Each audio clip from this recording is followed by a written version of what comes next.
Ale nie, dosť blbočinami. Takže čau ľudia, môj meno je Kenzen a vítajte pri ďalšom videu.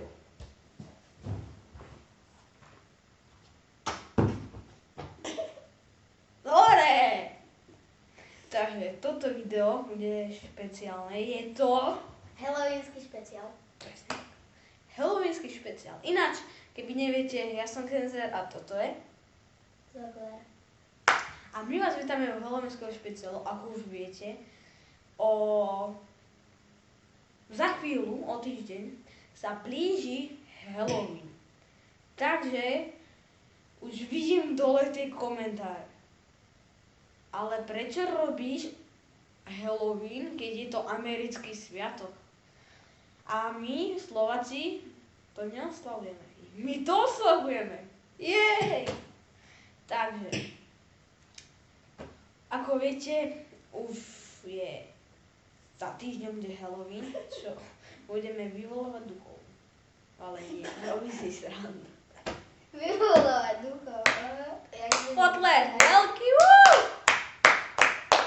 Ďakujem. No. Na rovnako sme začali aj prestali. Dokonca.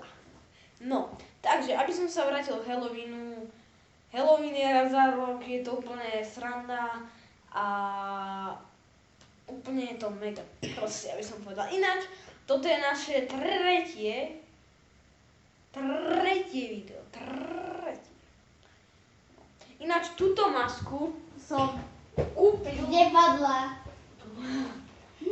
Som kúpil za 5,50. Dáte si toto na hlavu, môžete ho ako vystrašiť a stále stojí vás to 5,50. Toto. A ináč to stalo 2,90. Ale aspoň to funguje, takže kvalita zaručená. Dobre, toto je všetko z Halloweenského. Moja maska! Toto sa robí s maskami.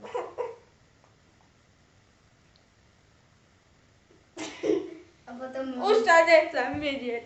A potom maminka, že neplač, dievčatko, neplač. Ale nie si to. Dobre, toto je všetko z tohto videa. Ak sa vám toto video páčilo, tak nezabudnite dať like a prosím ťa, nepíšte komentáre. Prosím vás, nepíšte komentáre. Ale to je americký sviatok. No, dobre. Ak sa vám toto video páčilo, nezabudnite dať like. Ospravedlňujem sa, že tu je iba táto umelá, ktorá váži 3 gramy. Ale 2,90. Ale... 3 gramy. Chyť si to, 3 gramy. 1 gram. Dokonca! Počkaj. To je lopta. To je jak lopta. No, takže. Ja Tento musím nahrať halloweensky futbal, špeciál. Presne. Ale ak sa vám toto video páčilo, dajte like. Ospravedlňujem sa, že to nie je normálne, že sme to aj nevyrezovali. Vlastne bolo by s tým veľká robota, takže ospravedlňujem sa. Určite dajte odber, like a čaute. Poď, naše intro. No, intro. Čaute. A naša. A nie, poďme o naše intro. Šú.